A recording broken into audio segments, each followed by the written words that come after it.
आज की इस वीडियो में देखेंगे हम लोग कि सीएससी से एनपीएस कैसे करना है, मतलब नेशनल पेंशन स्कीम।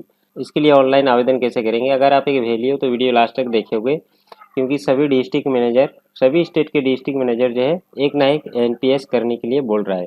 तो चलिए हम देखेंगे डिजिटल सेवा के थ्रू एक एनपीएस रजिस्ट्रेशन कैसे करेंगे, और इसमें यह भी जानेंगे कि इसका क्या फ़ायदे हैं और साथ में इसका क्या बेनिफिट है और क्यों करना चाहिए। तो सबसे पहले आप अपना डिजिटल सेवा पोर्टल लॉगिन कीजिए और यहाँ पर सर्च वाले बॉक्स में लिखिए एनपीएस, नेशनल पेंशन स्कीम। इसमें क्लिक कीजिए। आप जैसे ही क्लिक कीजिएगा आपको डायरेक्ट इसके ऑफिशियल वेबसाइट में लेके आएगा, या फिर आप इसमें इस वाले लिंक में क्लिक करके डायरेक्ट ऑफिशियल वेबसाइट में आ सकते हो एनपीएस का। अब यहाँ पर आपको अगर थोड़ा छानबीन करना है तो वेबसाइट चेक कीजिए क्या क्या है। साथ में यहाँ पर टीयर 1 टीयर 2 ये सब दिया गया है, आप इसमें चेक कर सकते हो। अभी हम डायरेक्ट जाएंगे वैली लॉगिन में। वैली लॉगिन में जैसे ही क्लिक करोगे आपको लेके आ जाएगा सीएससी के थ्रू जो है ऑनलाइन जो होता है एनपीएस का कस्टमर रजिस्ट्रेशन। इसमें आपको क्लिक करना है। यहाँ आपको 5 ऑप्शन देखने को मिलेगा। यहाँ पर सबसे पहले जो मिलता है आपको कस्टमर रजिस्ट्रेशन, यहाँ पर क्लिक करोगे। फिर न्यू रजिस्ट्रेशन के लिए 2 ऑप्शन मिलता है, आपको कार्बी में क्लिक करना है या फिर एनएसडीएल से भी जा सकते हो। यहाँ पर फिर से आपको 3 ऑप्शन मिलता है, एक तो डीएम के थ्रू, एक सोसाइटी के थ्रू, एक सेल्फ रजिस्ट्रेशन। तो हम डीएम वाला सिलेक्ट करेंगे और यहाँ का जो भी डीएम होगा आपके डिस्ट्रिक्ट में वो यहाँ पर शो करेगा नाम। आप नाम सिलेक्ट करोगे, फिर आपका पैन नंबर यहाँ पर डालना है। आपका मतलब जिसके लिए आप ऑनलाइन कर रहे हो, यहाँ पर एनपीएस के लिए, नेशनल पेंशन स्कीम के लिए जिसके लिए ऑनलाइन आवेदन कर रहे हो, उसका यहाँ पर पैन नंबर डालना है। जैसे कि अभी हम, मेरा जो भी कस्टमर अभी खड़ा है उसके लिए हम अभी उसका पैन नंबर यहाँ पर एंट्री करेंगे। पैन नंबर डालने के बाद आपको सबमिट में क्लिक करना है। जैसे ही सबमिट में क्लिक करोगे आपको लेके आ जाएगा सब्सक्रिप्शन रजिस्ट्रेशन में। तो ये फॉर्म सिंपल है, इसके बाद भी बहुत सारा कुछ डिटेल्स भरना पड़ता है, वो आप लास्ट तक देखिएगा। सबसे पहले अपना नाम डालिएगा, जिसका पैन नंबर डाले उसका नाम जैसे पैन कार्ड में है वैसे ही। फिर यहाँ पर आपका मोबाइल नंबर याद रखोगे। अगर आपका आधार कार्ड में मोबाइल नंबर लिंक है तो वही डालना है। तो मोबाइल नंबर में जो आधार कार्ड में जो मोबाइल नंबर लिंक है वही नंबर यहाँ पर डालना है। फिर पैन नंबर, फिर डीओबी डालना है, फिर ईमेल आईडी। और ये दोनों बॉक्स अभी टिक है तो टिक रहने दीजिएगा और कंटिन्यू में क्लिक कीजिएगा। तो चलिए हम फटाफट डाल देते हैं। यहाँ पर जो भी डिटेल्स मांग रहा है वो सही डालना है, सब कुछ डालना है, कोई भी चीज़ छूटना नहीं चाहिए यहाँ पर। और कंटिन्यू में क्लिक करना है। कंटिन्यू में जैसे ही क्लिक करोगे आपको नेक्स्ट पेज में लेके जाएगा। थोड़ा वेट करते हैं। यहाँ पर देखिए ये बता रहा है कि ओटीपी सेंड कर दिया गया है आपके मोबाइल में। तो अब यहाँ पर ओटीपी देख लेते हैं मोबाइल में आया है कि नहीं। ओटीपी डालने के बाद आपको वेरीफाई ओटीपी में क्लिक करना है। जैसे ही वेरीफाई ओटीपी में क्लिक करोगे तो यहाँ पर एक ऑप्शन आ जाता है केवाईसी डिटेल्स। केवाईसी डिटेल्स में यहाँ पर देखिएगा ऑनलाइन आधार के थ्रू आप जाइएगा तो आसानी होगा।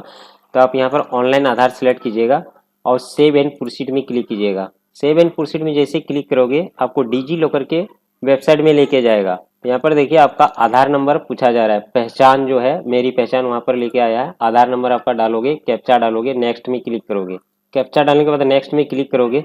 अगर आपका डिजी लॉकर में अकाउंट बना हुआ है पहले से, अब देखिए यहाँ फिर से एक ओटीपी आया है, वो आधार के थ्रू आएगा ओटीपी डालने के बाद आप कंटिन्यू में क्लिक करोगे। अब यहाँ पर देखिए ये बता रहा है ऑलरेडी रजिस्टर्ड डिजी लॉकर। मेरा ऑलरेडी पहले से डिजी लॉकर में अकाउंट बना हुआ है, इसलिए यहाँ पर ये डायरेक्ट डिजी लॉकर का पिन मांग रहा है। अगर आपका डिजी लॉकर पहले से बना हुआ नहीं है तो आपको यहाँ पर क्रिएट करने का ऑप्शन आ जाएगा। याद रखोगे अगर डिजी लॉकर अकाउंट आपका बना हुआ है तो ये इस प्रकार से आएगा, पिन मांगा जाएगा। आप पिन डाल के कंटिन्यू में क्लिक करोगे। अगर डिजी लॉकर बना हुआ नहीं है तो यहाँ पर डिजी लॉकर का अकाउंट बनाने का ऑप्शन आ जाएगा। अगर आपको पिन याद नहीं तो फॉरगेट सिक्योरिटी पिन का ऑप्शन है, यहाँ पर से फॉरगेट कर सकते हो।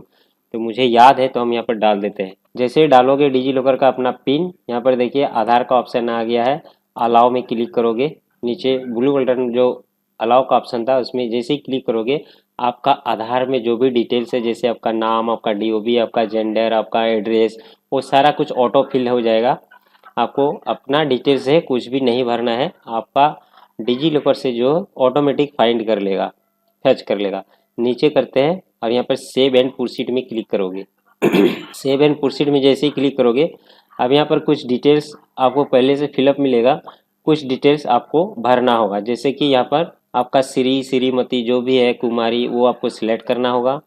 फिर आपका कंट्री ऑफ बर्थ वो सिलेक्ट रहेगा। प्लेस ऑफ बर्थ आपका जो भी सिटी है वो नाम दीजिएगा। नेशनलिटी ऑटोमेटिक फिल रहेगा।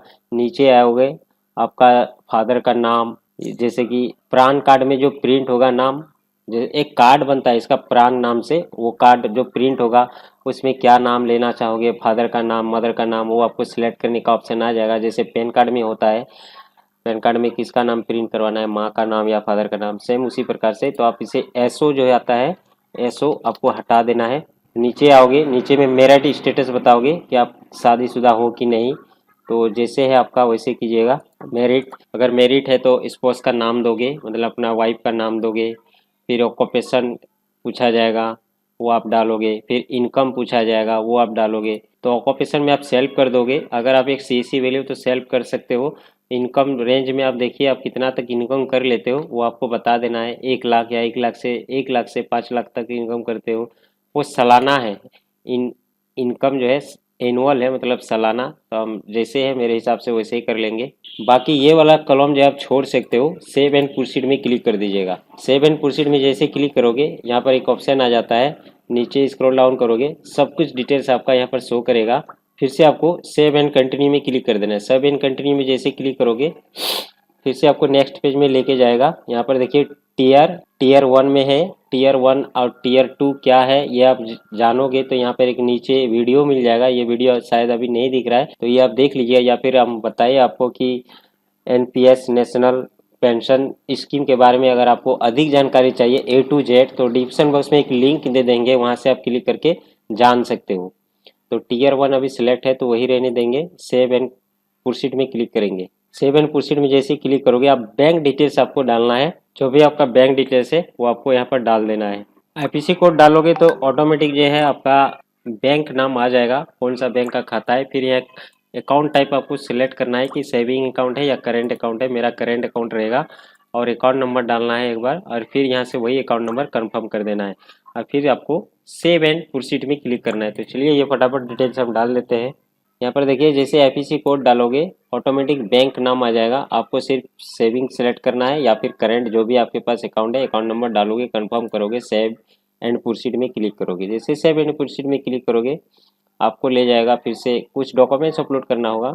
यहाँ पर नॉमिनी डिटेल्स का ऑप्शन आ गया। नॉमिनी में किसको रखने वाले हो वो आपको सिलेक्ट करना है। जैसे फादर है, मदर है, स्पाउस है, सन है, डॉटर है, तो यहाँ पर ऐड कर सकते हो। नॉमिनी आप एक से ज़्यादा भी रख सकते हो, यहाँ पर ऐड का ऑप्शन है।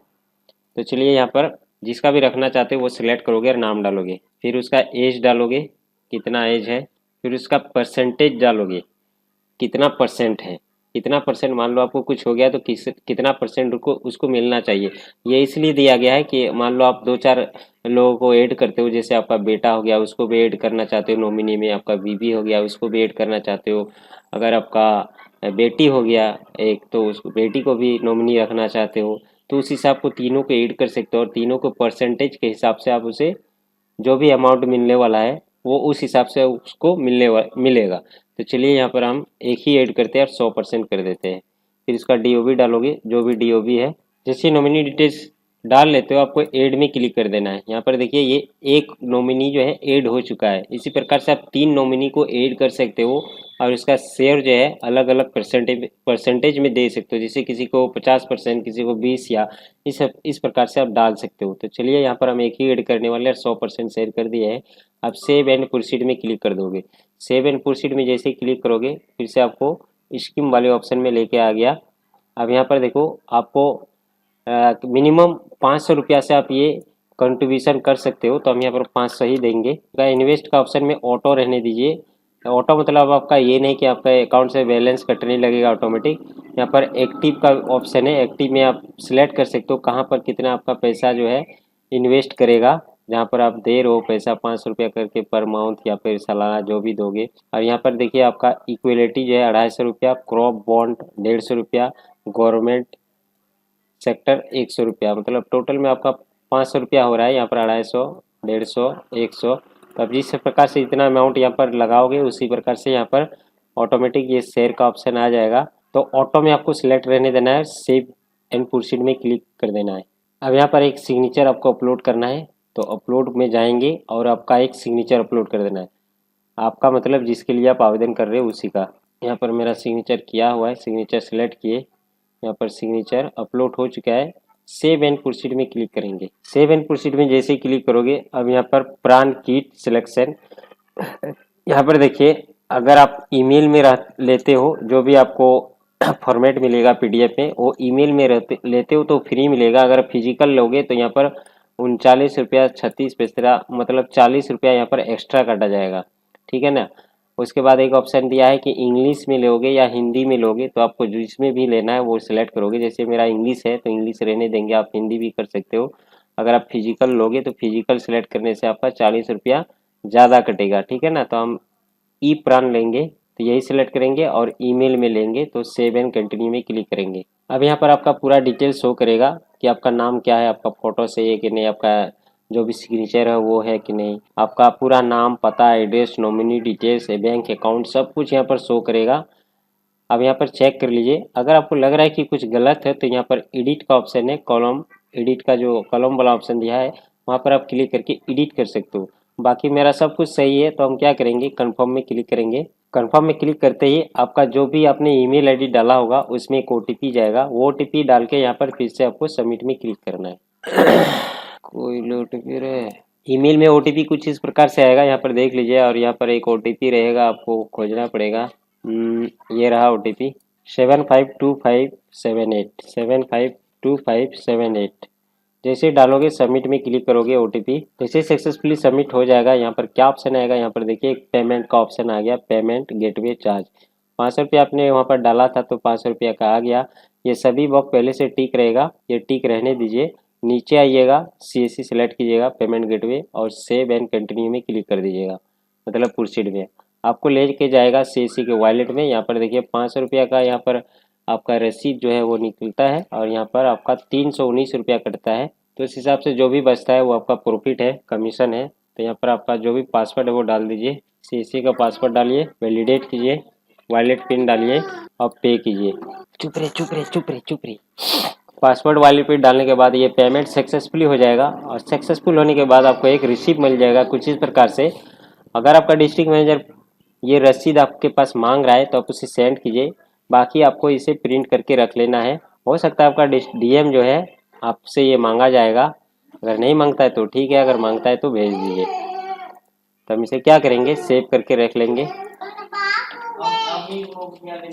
जो तो यहाँ पर हम पीडीएफ सेव करके रख लिए। तो इसी प्रकार से अगर आप डिजिटल सेवा सीएससी के through NPS national pension scheme online apply करना चाहते हो, रजिस्ट्रेशन करना चाहते हो, तो इसी से इसी प्रकार से होगा। उम्मीद करते वीडियो अच्छा लगा होगा, और नेशनल पेंशन सिस्टम के बारे में, स्कीम के बारे में और भी अधिक जानकारी चाहिए, ये क्यों करना चाहिए, क्या लाभ है, फायदे नुकसान जो भी है वो सब जानना है, तो डिस्क्रिप्शन बॉक्स में एक लिंक दी है, वहाँ पर जाके आप चेक कर सकते हो।